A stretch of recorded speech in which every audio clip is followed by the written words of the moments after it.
यहाँ पर uses of sodium और यूजेस ऑफ मैग्नीशियम और कैल्शियम पढ़ेंगे। यहाँ पर पढ़ रहे हैं हम सोडियम और पोटाशियम का अलॉय पढ़ रहे हैं। Is used as a coolant in nuclear reactor. ठीक है ना, न्यूक्लियर रिएक्टर में कूलेंट के तौर पर सोडियम और पोटाशियम का अलॉय इस्तेमाल होता है। अलॉय किसे कहते हैं? जिसमें दो या दो से ज़्यादा मेटल्स हों उसे कहते हैं जी अलॉय। ठीक है ना, इसमें एक मेटल नहीं होता, इसमें दो या दो से ज़्यादा मेटल्स का मिक्सचर होता है, ये अलॉय जो सा होता है। ठीक है ना। अब कूलेंट किसे कहते हैं? कूलेंट क्या होता है? ये आ सब्सटेंस टू रिमूव और ट्रांसफ़र हीट, यानी कि ऐसी सब्सटेंस होती है जो या तो हीट को ख़त्म कर सकती है या फिर उसे ट्रांसफ़र कर सकती है। हीट जहाँ पर ज़्यादा होगी, ठीक है ना, उस इलाके से कम वाले इलाके की तरफ, जहाँ पर हीट कम होगी उस तरफ ये हीट को ट्रांसफ़र भी कर सकती हैं कूलेंट। न्यूक्लियर रिएक्टर में ये कूलेंट इस्तेमाल होता है। न्यूक्लियर रिएक्टर क्या होता है? ये यहाँ पर बिजली बनती है, इलेक्ट्रिसिटी जनरेशन होती है यहाँ पर। इन पावर प्लांट में इलेक्ट्रिसिटी को जनरेट करने के लिए हम क्या बनाते हैं? Nuclear reactor. पावर प्लांट में इलेक्ट्रिसिटी को जनरेशन पैदा करने के लिए हम न्यूक्लियर रिएक्टर बनाते हैं। यहाँ पर कूलेंट के तौर पर ये इस्तेमाल होता है सोडियम और पोटाशियम का अलॉय। ये क्या करता है? ये हीट को या तो ख़त्म करता है न्यूक्लियर रिएक्टर में से, ठीक है ना, या फिर हीट को ट्रांसफ़र करता है ज़्यादा कंसनट्रेशन वाले एरिया से। ठीक है, यहाँ पर क्या होगा? सोडियम वेपर, ठीक है ना। न्यूक्लियर रिएक्टर की समझ आ गई होगी आपकी, क्या होता है न्यूक्लियर रिएक्टर, क्या होता है। यहाँ पर क्या होगा कि रिड्यूसिंग एजेंट है। यहाँ पर हमने सोडियम वेपर लैंप्स पढ़ने हैं। सोडियम वेपर लैंप्स जो से होंगे, इसमें भी सोडियम जो सा होगा वो येलो लाइट के तौर पर इस्तेमाल होता है। मिसाल के तौर पर स्ट्रीट लाइट्स हैं। स्ट्रीट लाइट्स में हम चले जाएँ, स्ट्रीट लाइट में एज अ येलो इस्तेमाल होता है ये, यानी कि येलो स्ट्रीट लाइट्स होती हैं ना, लगी होती है सड़कों में, वहाँ पर सोडियम वेपर लैंप लगे होते हैं। सोडियम के बने हुए लैंप जो उनसे होते हैं, सोडियम वेपर, ऐसे लैंप कि जहाँ पर सोडियम वेपर, ठीक है ना, सोडियम वेपर मौजूद हों। ठीक है ना, सोडियम वेपर लैंप्स जो उनसे होते हैं स्ट्रीट लाइट्स में एज आ स्ट्रीट लाइट्स इस्तेमाल होते हैं, जो येलो लाइट्स पैदा होती हैं। अब उसके बाद आगे है जो reducing agent in the extraction of metals. Extraction of metals क्या होती हैं? ये इसमें हम मेटल्स को ज़मीन से निकालते हैं, मादनियात होती हैं, ठीक है ना। एक्सट्रैक्शन ऑफ मेटल्स में हम ज़मीन से मादनियात को निकालते हैं, ठीक है, समझ आ गई। उसमें जो सा ये सोडियम होता है, ये रिड्यूसिंग एजेंट के तौर पर इस्तेमाल होता है। रिड्यूसिंग एजेंट एक ऐसा एजेंट होता है कि जो दूसरों को रिड्यूस करता है और ख़ुद क्या हो जाता है? ऑक्सीडाइज हो जाता है। सोडियम एज आ रिड्यूसिंग एजेंट इस्तेमाल होता है जब मेटल्स को हम ज़मीन से निकाल रहे होते हैं, ठीक है। मिसाल है इसकी टाइटेनियम, ठीक है ना। रिड्यूसिंग एजेंट किसे कहते हैं? जो दूसरों को रिड्यूस करता हो और ख़ुद को ऑक्सीडाइज करता हो, ठीक है ना। मैं यहाँ पर सेलमैन की मैंने आपको बताया था कि सेल्स एजेंट क्या होता है? ये दूसरों को चीज़ें फ़रोख्त करता है, ना कि अपने घर में जाके चीज़ें फ़रोख्त करता है, दूसरों को चीज़ें फ़रोख्त करता है, तभी तो ये सेल्स एजेंट है, ठीक है ना। इसी तरीके से ये रिड्यूसिंग एजेंट और इसी तरह से रिड्यूसिंग एजेंट है और ऑक्सीडाइजिंग एजेंट है। ऑक्सीडाइजिंग एजेंट दूसरों को ऑक्सीडाइज करता है और रिड्यूसिंग एजेंट भी दूसरों को रिड्यूस करता है, ठीक है ना कि अपने आप को रिड्यूस करता है, अपने आप को रिड्यूस नहीं करता। सेल एजेंट अपने घर में जाकर चीज़ें नहीं फ़रोख्त करता। इसी तरीके से रिड्यूसिंग एजेंट है कि अपने आप को रिड्यूस नहीं करता, ठीक है, समझ आ गई आपको। यहाँ पर टाइटेनियम जो सा है ये एक एग्जांपल है, ठीक है ना। जैसे ही हम इसको टाइटेनियम को ज़मीन से बाहर निकालते हैं ना, उसमें सोडियम मेटल जो सा है वो एक रिड्यूसिंग एजेंट के तौर पर इस्तेमाल होता है। मैग्नीशियम क्या होता है? ये फ्लैश लाइट बल्ब्स होते हैं। ये क्या होते हैं? Flash light bulbs and in fire works. ये फ्लैश लाइट बल्ब्स में इस्तेमाल होता है, फ्लैश लाइट बल्ब जो उनसे होते हैं, ये जो उनसे अभी बल रहा है, जो उनसे अपने घर में है, आपके घर में flash light bulbs, tungsten bulbs, जहाँ पर टंगस्टन फिलामेंट मौजूद होते हैं, उसमें एज आ मैग्नीशियम यूज़ होता है। और फायरवर्क्स क्या होता है? आतिशबाजी में भी इस्तेमाल होता है। मैन्युफैक्चर ऑफ लाइट अलॉयज़, ठीक है ना, लाइट अलॉयज़ की मैन्युफैक्चरिंग में इस्तेमाल होता है। लाइट अलॉयज़ कैसे अलॉयज़ होते हैं?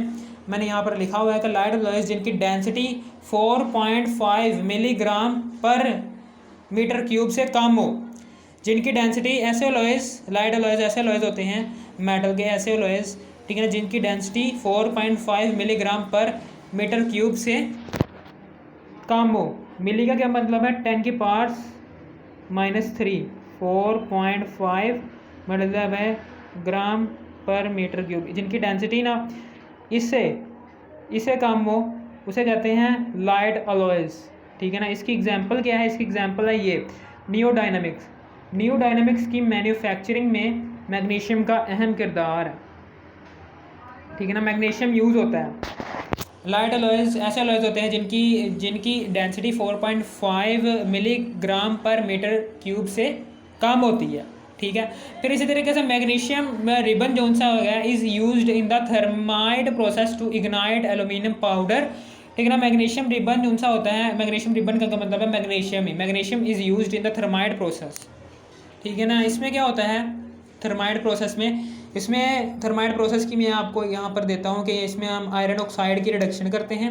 कोई सा भी ऑक्साइड है, ठीक है ना, किसी भी मेटल का ऑक्साइड है, iron oxide, magnesium oxide, sodium oxide, calcium oxide, कुछ कोई भी मेटल का ऑक्साइड है उसकी सबसे पहले हम रिडक्शन करते हैं। रिडक्शन और ऑक्सीडेशन का मैंने आपको बताया था कि कैसे होती है। ऑक्सीडेशन में चूँकि ये देखिए ऑक्सीडेशन है, यहाँ पर ये जो सा ओ है, ओ ऑक्सीडेशन में मौजूद है, यानी कि ओ जो सा है ये ऑक्सीडेशन ओ लेटर इसमें मौजूद है, यानी कि O2 यहाँ पर O2 की बात हो रही है ऑक्सीडेशन में। ऑक्सीडेशन ऑक्सीजन ऐड है, मिसाल के तौर पर O है, यहाँ पर ऐड हो रहा है ना ऑक्सीडेशन में, O जो सा O की मौजूदगी लाजमी है, इसी तरीके से O2 में ऐड हो रहा है। जहाँ पर भी ऑक्सीडेशन आ रही, ऑक्सीडेशन का लफ्ज़ आ रहा होगा ना, उसका मतलब क्या है कि वहाँ पर शुरू में O आ रहा है, O आने की वजह से वहाँ पर ऑक्सीजन की बात हो रही है, ऑक्सीजन वहाँ पर क्या हो रही है, ऐड हो रही है, और बाकी दोनों चीज़ें क्या होगी, रिमूव, इलेक्ट्रॉन भी रिमूव, हाइड्रोजन भी रिमूव।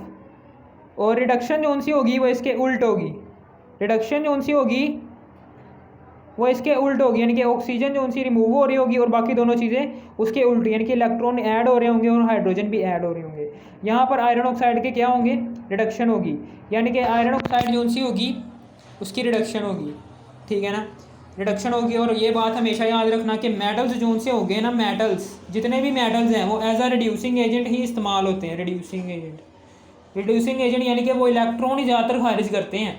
रिड्यूसिंग एजेंट का मतलब क्या है, दूसरों को रिड्यूस करता है, दूसरों में इलेक्ट्रॉन्स ऐड करवाता है और ख़ुद ऑक्सीडाइज होता है, यानी कि खुद से इलेक्ट्रॉन खारिज करता है और दूसरों को रिड्यूस कर देता है। मेटल्स एज आ रिड्यूसिंग एजेंट ही इस्तेमाल होंगे। इसी तरीके से यहाँ पर आयरन ऑक्साइड आ रहा है, इसका मतलब क्या है, यहाँ पर रिडक्शन होगी, आयरन ऑक्साइड की रिडक्शन होगी यहाँ पर, ठीक है ना।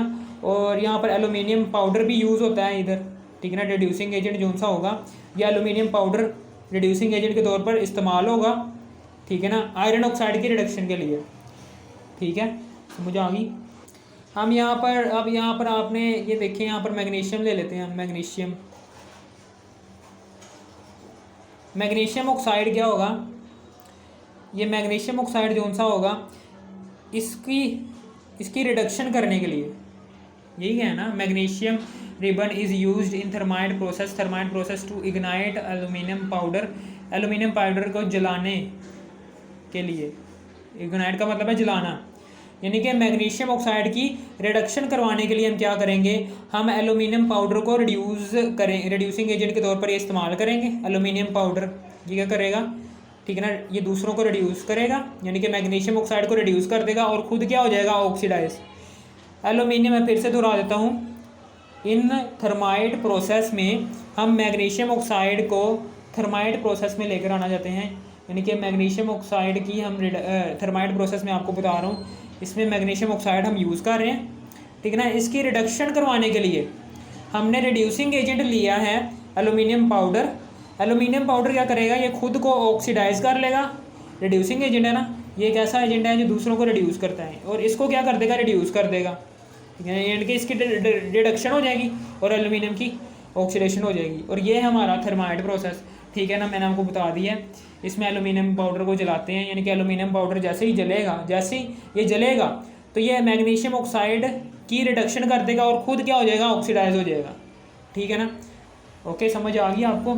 यहाँ पर आगे है जी, मैग्नीशियम एनोड के तौर पर इस्तेमाल होता है। मैग्नीशियम जो है एनोड के तौर पर इस्तेमाल होता है, इसको प्रिवेंशन ऑफ क्रूयन, यानी कि क्रूयन को रोकने के लिए, जो सा क्रूयन यानी कि जंग को रोकने के लिए मैग्नीशियम एनोड के तौर पर इस्तेमाल होता है, ठीक है। अब उसके बाद it is used to remove sulphur from petroleum products, यानी कि पेट्रोलियम प्रोडक्ट्स जो से होते हैं, जितने भी पेट्रोलियम प्रोडक्ट्स हैं, पेट्रोलियम से बनने वाली मसनूआत को कहते हैं पेट्रोलियम प्रोडक्ट्स। पेट्रोलियम प्रोडक्ट्स में सल्फ़र निकालने के लिए इस्तेमाल किया जाता है, यानी कि पेट्रोलियम प्रोडक्ट्स में एक सल्फ़र एलिमेंट इस्तेमाल हो रहा है, उसको निकालने के लिए कैल्शियम इस्तेमाल होता है। फिर इसी तरीके से कैल्शियम जो सा होगा वो रिड्यूसिंग एजेंट के तौर पर इस्तेमाल होता है प्रोड्यूस करने के लिए। क्रोमियम, यूरेनियम और जिरकोनियम, इन तीनों एलिमेंट्स को प्रोड्यूस करने के लिए पैदा करने के लिए कैल्शियम क्या होता है, रिड्यूसिंग एजेंट इस्तेमाल होता है। और आपने हमेशा याद रखना जोन सी भी मेटल है, मेटल कौन सी होती है जिसके आखिर में मीम आ रहा हो, calcium, barium, strontium, magnesium, sodium, इनके आखिर में मीम आ रहा है, इसका मतलब क्या है, ये मेटल है। मेटल हमेशा ये बात मेन बात है, ये रिड्यूसिंग एजेंट इस्तेमाल होती है, रिड्यूसिंग एजेंट ही इस्तेमाल होती है क्योंकि ये ज़्यादातर इलेक्ट्रॉन खारिज करती है। इसकी इलेक्ट्रॉन खारिज करती है, हमने पीछे बड़ी तफसील से पढ़ा है कि क्यों खारिज करती है मेटल, ठीक है ना, क्योंकि इसका एटॉमिक साइज़ बड़ा होता है, न्यूक्लियस और वैलेंस शेल के दरमियान फासला ज़्यादा होता है, जिसकी वजह से हम थोड़ी सी आयोनाइजेशन एनर्जी देते हैं और वो बाहर निकल जाता है मेटल में मौजूद इलेक्ट्रॉन, जिसकी वजह से ये आसानी से अपने आप को ऑक्सीडाइज कर लेती हैं। और जैसे ये इलेक्ट्रॉन निकलता है ना इनके वैलेंस शेल में से, तो वो इलेक्ट्रॉन क्या करता है, वो नॉन मेटल के पास चला जाता है, नॉन मेटल के पास। मिसाल के तौर पर नॉन मेटल यहाँ पर हम सोडियम ले लेते हैं, सोडियम में से एक इलेक्ट्रॉन निकल गया तो ये यहाँ से क्लोरीन में आ गया एक इलेक्ट्रॉन, जिसकी वजह से यहाँ पर -1 चार्ज आ गया, इस पर +1 चार्ज आ गया, इसकी में भी 8 इलेक्ट्रॉन है, इसमें भी 8 इलेक्ट्रॉन है। मैंने बेतहाशा बार बताया कि इसमें 7 इलेक्ट्रॉन होते हैं, क्लोरीन गैस में 7 इलेक्ट्रॉन होते हैं। जैसे ही ये क्लोरीन रेडिकल ले लें, क्लोरीन रेडिकल में 7 इलेक्ट्रॉन होते हैं, जैसे ये एक इलेक्ट्रॉन लेता है, इसका मतलब क्या है कि इसने उधार लिया। उधार लेने का मतलब क्या है कि इसने नेगेटिव काम किया, इसने बुरा काम किया, ठीक है ना। सोडियम मेटल है, इसके वैलेंस शेल में एक ही इलेक्ट्रॉन होता है, ठीक है ना, तो ये क्या करती है, एक इलेक्ट्रॉन खारिज कर देती है और किसी की मदद करती है। मदद करना क्या होता है, एक पॉजिटिव काम है, इसलिए इस पर पॉजिटिव चार्ज आएगा और जितने भी इलेक्ट्रॉन खारिज किए हैं वो वाला अदद आ जाएगा। इसने एक इलेक्ट्रॉन खारिज किया तो एक आ जाएगा। अब इसके वैलेंस शेल में अब वो वाला जो सा शेल है ना, बैरूनी शेल जो सा है, यहाँ पर इसके वैलेंस शेल में, ठीक है ना, यहाँ पर एक इलेक्ट्रॉन था, ये खारिज हो गया, ठीक है ना। जैसे ये खारिज हो जाएगा, ये जो सा है ये ख़त्म हो जाएगा और यहाँ पर करके इधर 8 इलेक्ट्रॉन है, इधर सेकंड लास्ट शेल में इसके 8 इलेक्ट्रॉन है और इसमें भी एक इलेक्ट्रॉन इसने लिया, क्लोराइड में तब्दील हुआ, इसमें भी 8 इलेक्ट्रॉन हो गए। अब ये दोनों क्या हो गए, ऑक्टेट रूल के मुताबिक, जिसमें एटम में के वैलेंस शेल में 8 इलेक्ट्रॉन मौजूद होते हैं, उसको ऑक्टेट रूल कहते हैं, यानी कि वो स्टेबल हो जाता है। ये दोनों स्टेबल हो गए, जैसे ये स्टेबल हो गए तो ये एक दूसरे से मिल जाएंगे, जैसे ये मिलेंगे तो NaCl फॉर्म बन जाएगा, ठीक है ना। ये मैंने थोड़ा सा इंट्रोडक्शन बता दिया कि क्यों मेटल रिड्यूसिंग एजेंट के तौर पर इस्तेमाल होती है, ये भी मैंने बता दिया है, ठीक है ना। क्रोमियम, यूरेनियम और जिरकोनियम को बनाने के लिए कैल्शियम रिड्यूसिंग एजेंट के तौर पर इस्तेमाल होती है। और मेटल्स ही क्यों रिड्यूसिंग एजेंट के तौर पर इस्तेमाल होती हैं, ये भी मैंने वजह बता दी है। कोई भी मसला हो, कोई भी सवाल हो, कमेंट सेक्शन में ज़रूर बताना और इस वीडियो को लाइक ज़रूर करना, ओके।